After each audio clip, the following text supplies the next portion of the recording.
Crystal Palace boss Roy Hodgson bemoans lack of luck after drawing Brighton in FA Cup.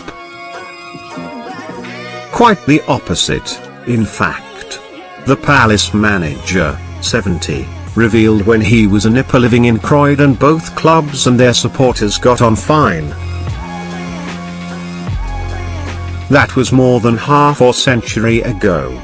But think again if you reckon Hodgson wishes for a return of the good old days of peace and harmony.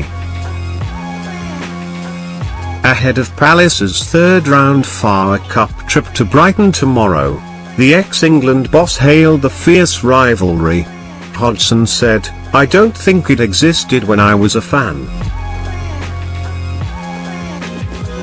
I'm going back to the 50s and 60s, when I was a true supporter, standing on the terraces. It's important for us to have the rivalry. It focuses people's attention.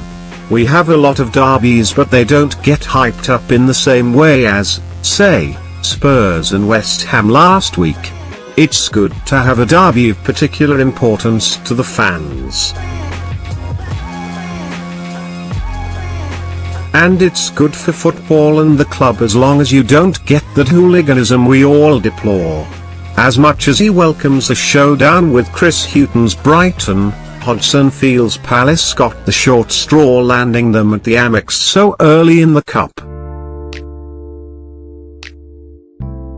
He added, "You are unfortunate if you're a Premier League club and draw another Premier League club in the third round. If you draw them away from home, you are unluckier still. And if that team turns out to be such a big rival, I suppose you're triply unlucky.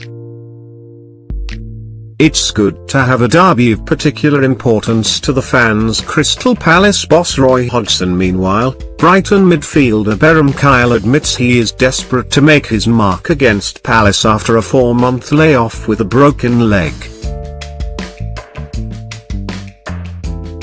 "I know what a derby means for a club," said the ex-Celtic star. "I had experience of playing a few in my career. We feel it as players, we feel the atmosphere. The fans are asking about the Palace game. It means a lot to us to do well in front of our fans.